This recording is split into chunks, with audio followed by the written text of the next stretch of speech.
Hi everybody, moi c'est Sandra et bienvenue sur Sandra Don't Fuck. Aujourd'hui j'ai mes notes, ça veut dire que ça sera très sérieux. Aujourd'hui on va parler des choses à faire dans sa vingtaine pour préparer sa trentaine. Je pense même que ça sera très approprié aussi pour les gens qui sont entre 17 et 20 ans. Donc ce sont les choses que j'aurais aimé qu'on partage avec moi lorsque j'avais cet âge-là. Alors la première chose que je t'invite à faire, c'est de créer un network. Pour ça, je t'invite à aller aux événements, va au meet-up, au workshop, un séminaire, une conférence, parce que c'est comme ça qu'on se crée un network. Au lieu d'aller au boîte de nuit, pas à une conférence. Au lieu d'aller t'asseoir quelque part faire le congrès, pas un séminaire. Les masterminds. Dès que tu vois quelque part il y a un mastermind, vas-y, et c'est comme ça que tu vas créer un network de personnes en fait qui sont en train de vouloir devenir la meilleure personne d'eux-mêmes. Et quand tu es entouré de personnes comme ça, c'est-à-dire si on ouvre ton téléphone là maintenant, quelles sont les personnes qui sont tes amis? Par exemple, aujourd'hui, surtout depuis que je suis devenu distributeur à TechnoTutor, j'ai un network énorme, incroyable. Je communique directement avec des multimillionnaires. À tout moment, j'appelle pour telle ou telle situation. Quand je suis bloquée sur ça, et vu que ce sont des personnes qui ont déjà fait ça, qui sont passées par où je suis en train de passer maintenant, ça fait que mon évolution sera beaucoup plus rapide qu'une personne qui est tout seule dans son coin, lit les livres, fait les formations en ligne. Donc, construis ton network, baby girl. Et à partir d'aujourd'hui, dis-toi par mois, je vais ajouter une personne dans mon network qui est ce genre de personne à qui tu veux ressembler. Et pour ça, tu vas devoir faire la place dans ton téléphone. Tu vas devoir faire partie de certains gens. Les gens qui vont te dire, viens pas à la fête, viens pas faire le congrès, viens pas ceci, viens pas en boîte de nuit. Et quand tu vas dire non, non, non, non, ils ne seront pas contents, tu vois. Donc, ça va te faire la place pour les gens qui, quand ils vont t'appeler, ce seront pour des choses qui vont changer ta vie. Voilà. Ensuite, il y a quelque chose que je vais te dire. Tu dois désormais dire non à tes parents.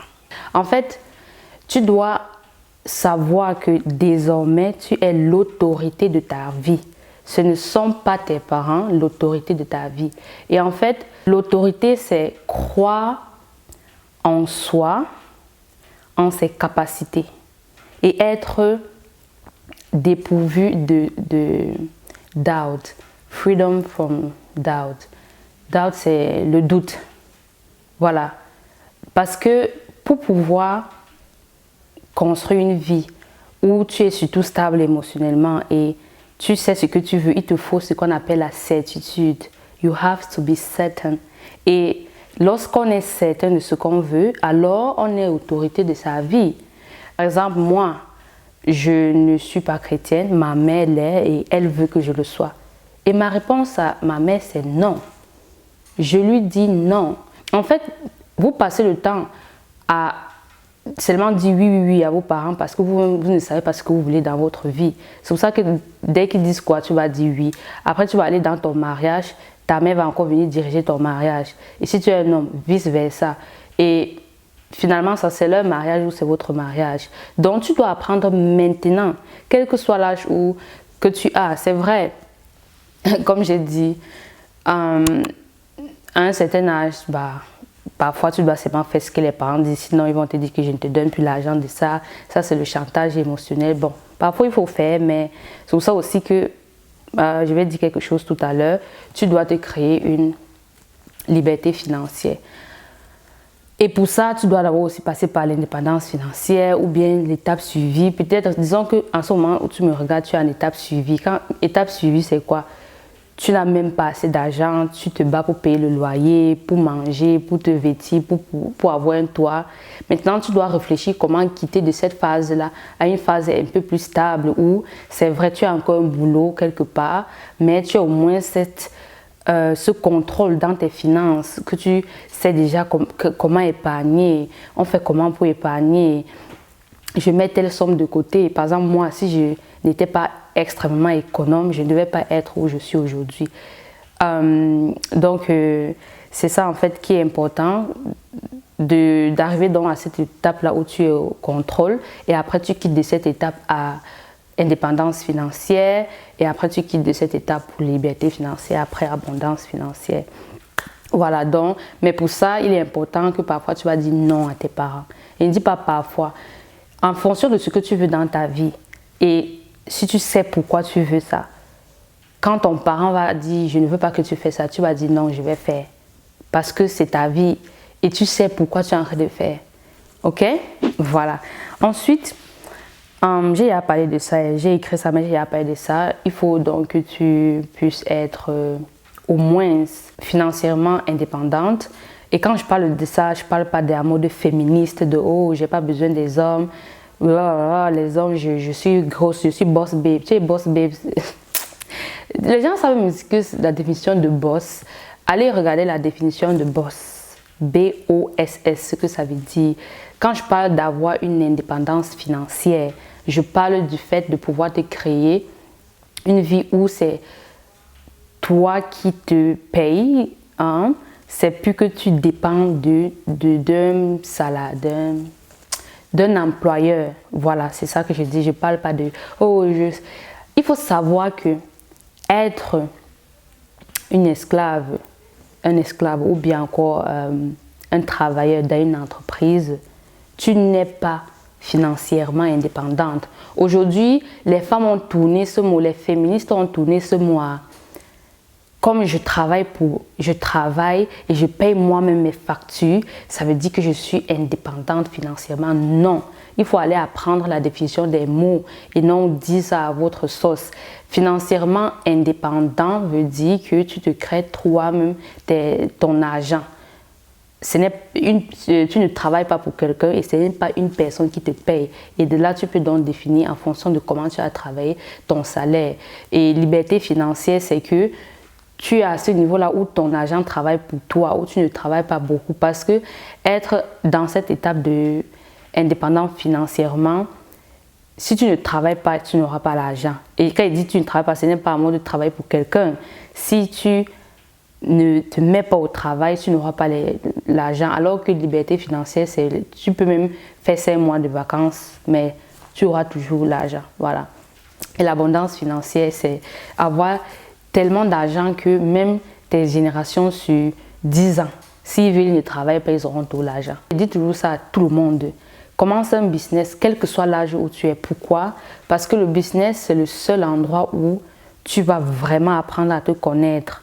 Il y aura les choses que tu vas voir par rapport à ta personnalité et les difficultés. Ça fait en fait, on grandit. Donc le but ici, c'est pas de « Oh, je suis une femme indépendante parce que j'ai fait moi mon argent ». C'est pas ça que tu dois avoir en tête. Le but ici de créer cette vie, c'est pour qu'après, tu puisses toi-même éduquer tes enfants parce que tu auras construit ça et que tu te rencontreras quelqu'un qui sera aussi aligné avec ça. Le but ici de commencer un business, c'est pour voir à quel point déjà on est bête et très, très retardé. Et donc le business va te montrer que tu ne connais rien et que tu dois tout commencer à zéro. Si tu pars à l'école maintenant et que tu as la possibilité d'arrêter avec l'école, moi je te recommanderais d'arrêter. Mais à cause des situations de vie qu'on a, on ne peut pas arrêter comme ça. Par exemple, et c'était mon cas, depuis le 2e semestre à l'université, je savais que je ne vais jamais finir comme ingénieur dans une entreprise. Mais je suis tout allée à l'école parce que j'étais dans une situation où il me fallait aller. Voilà. Ensuite, on va parler de quoi? Alors, voilà, je t'invite à faire partie d'un club. Par exemple, moi, je fais partie du Global Informational Network qui a été fondé par Kevin Trudeau. Et il y a beaucoup de clubs là-dehors. C'est vraiment un club qui t'aide à perfectionner tes finances.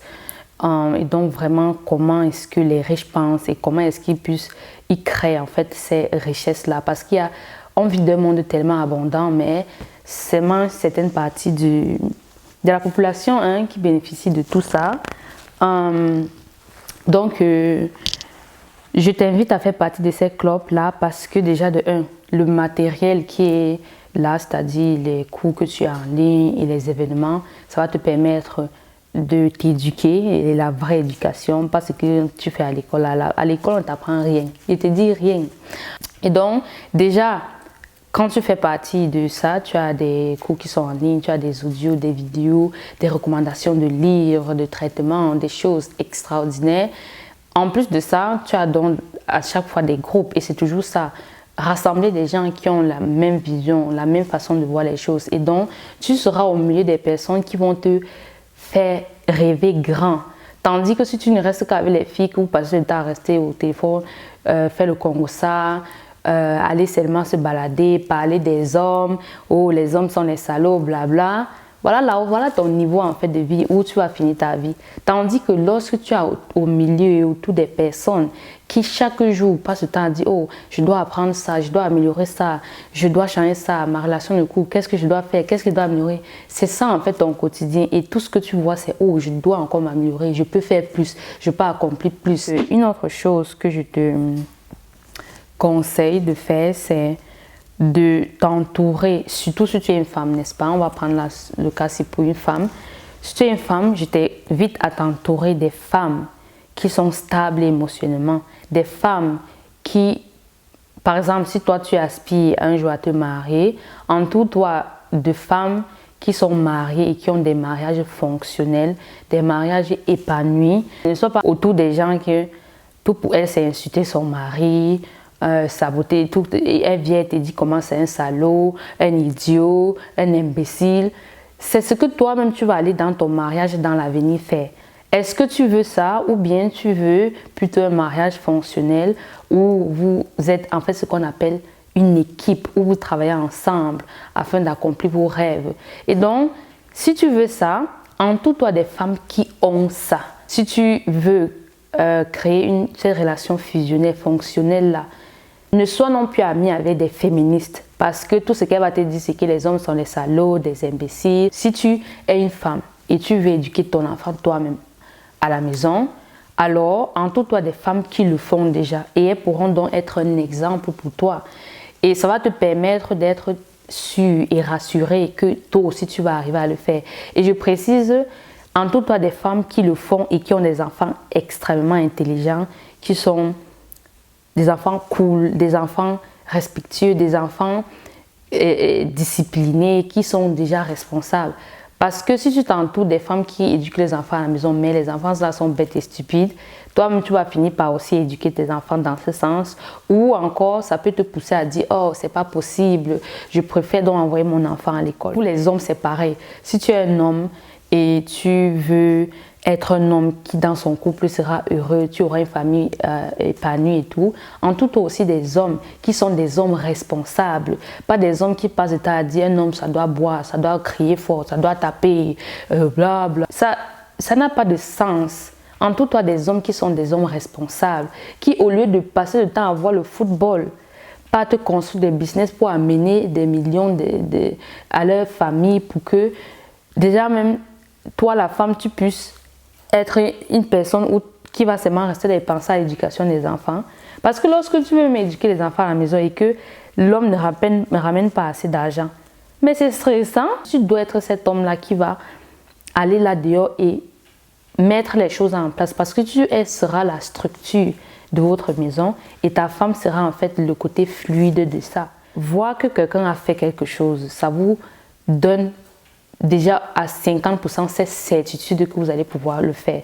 Le reste, c'est seulement à vous de construire votre vocabulaire par rapport à la thématique en question et surtout de vous challenger, de se challenger à dire ok, si je veux tel résultat, je ne dois plus être la personne que j'étais. Ce que je veux dire, c'est que les gens veulent des choses, mais ils ne savent pas que pour avoir ces choses-là, tu ne dois plus être cette personne d'avant.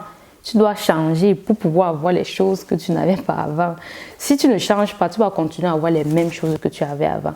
Donc ça, c'était une petite vidéo chit-chat. Toi, dis-moi en commentaire quelles sont les choses que tu aurais aimé savoir avant ta vingtaine et maintenant si tu es aussi dans ta vingtaine. Durant ce moment, qu'est-ce que tu aurais aimé savoir? Et aussi, si tu es dans ta trentaine, dis-nous, donne-nous des conseils pour nous qui sommes encore dans notre vingtaine. Même si tu es dans ta centaine, partagez dans les commentaires qu'est-ce que vous aurez aimé savoir. Et une autre chose que je peux aussi ajouter, c'est si tu veux faire partie de cette communauté dont je fais partie, surtout la communauté TechnoTuteur, il te faut avoir TechnoTuteur déjà pour que toi tu l'utilises et que tu puisses changer ta vie.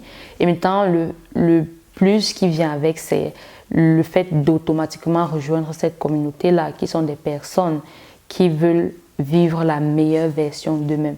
Alors, je t'invite à m'envoyer un message à contact@monafrolibre.com et on se dit à tout à l'heure, n'est-ce pas, dans les mails et bye bye.